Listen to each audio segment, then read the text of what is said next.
प्रधानमंत्री मोदी ने दिल्ली के तालकटोरा स्टेडियम में परीक्षा पे चर्चा 2023 के छठे संस्करण के दौरान छात्रों, शिक्षकों और अभिभावकों के साथ बातचीत की। इस दौरान प्रधानमंत्री ने छात्रों को टिप्स देते हुए कहा कि कागज पर एक पेन पेंसिल लेकर डायरी पर नोट कीजिए कि आप अपना समय कहां बिता रही हैं। पीएम ने कहा कि आप अच्छा करेंगे तो भी हर कोई आपसे नई अपेक्षा करेगा। चारों तरफ से दबाव होता है, लेकिन हमें इस दबाव से दबना नहीं चाहिए। अगर अपनी एक्टिविटी पर फोकस रहती है तो आप ऐसे संकट से बाहर आ जाएंगे। कभी भी दबाव में ना रहें। और पीएम ने बच्चों के सवालों के जवाब देते हुए कहा कि सिर्फ परीक्षा के लिए नहीं, वैसे भी जीवन में हमें समय के प्रबंधन के प्रति जागरूक रहना चाहिए। काम का ढेर इसलिए हो जाता है क्योंकि समय पर उसे नहीं किया। काम करने की कभी थकान नहीं होती और काम करने से संतोष होता है।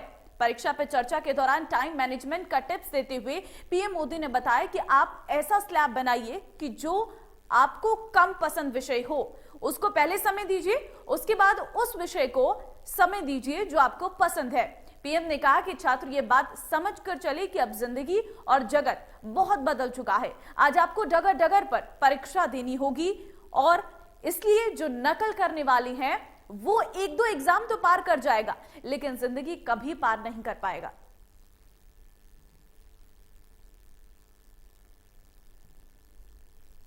तो 3 तस्वीरें, जहां पहली तस्वीर प्रधानमंत्री नरेंद्र मोदी ने प्रदर्शनी का अवलोकन किया। यह प्रदर्शनी इन छात्रों के द्वारा बनाई गई थी, जिसका अवलोकन करने के लिए पीएम मोदी पहुंचे और छात्रों से इस प्रदर्शनी के बारे में जानकारी ली। वहीं छात्रों ने प्रधानमंत्री नरेंद्र मोदी से सवाल पूछा। देश से कई राज्यों से बच्चे जुड़े इस कार्यक्रम के माध्यम से और पीएम मोदी के सामने अपने अपने सवाल रखे। पीएम मोदी ने उन सभी के जवाब बेबाकी के साथ और एक अलग ही अंदाज में दिए, जिसे बच्चे आसानी से समझ सके। और कुछ महत्वपूर्ण बातें जो है वो प्रधानमंत्री नरेंद्र मोदी ने बच्चों के साथ साझा की, जिसमें time management, hard work, smart work, इन सभी के बारे में जिक्र किया। परीक्षा पे चर्चा मेरी भी परीक्षा है।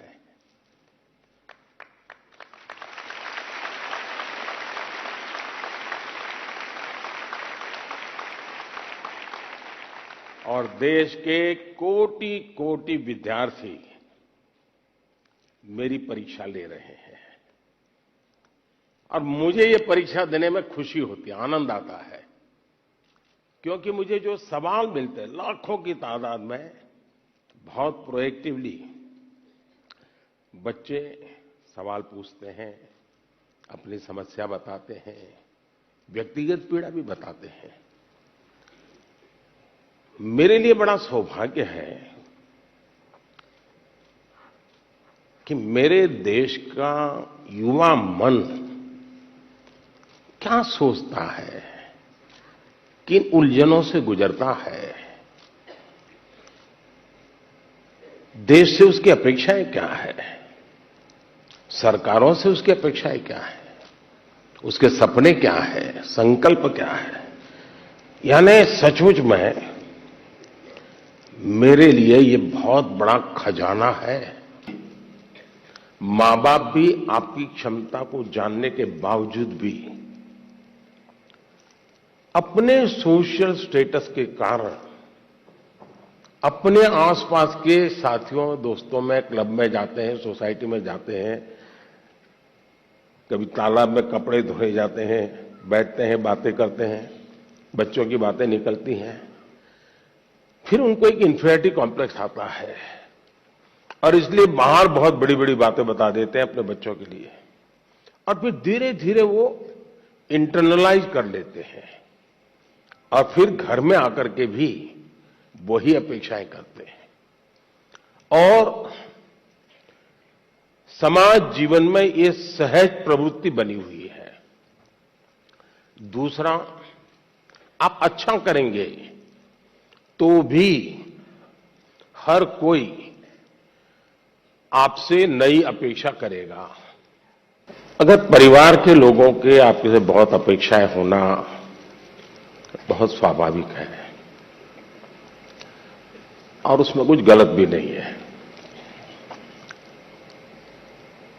लेकिन अगर परिवार के लोग अपेक्षाएं सोशल स्टेटस के कारण कर रहे हैं तो वो चिंता का विषय है। उनका सोशल स्टेटस का उन पर इतना दबाव होता है, उनके मन पे इतना प्रभाव होता है कि उनको लगता है कि जब सोसाइटी में जाएंगे तो बच्चों के लिए क्या बताएंगे।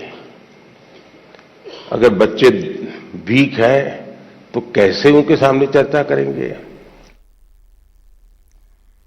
चलिए वक्त एक छोटे से ब्रेक का है, फौरन लौटते हैं।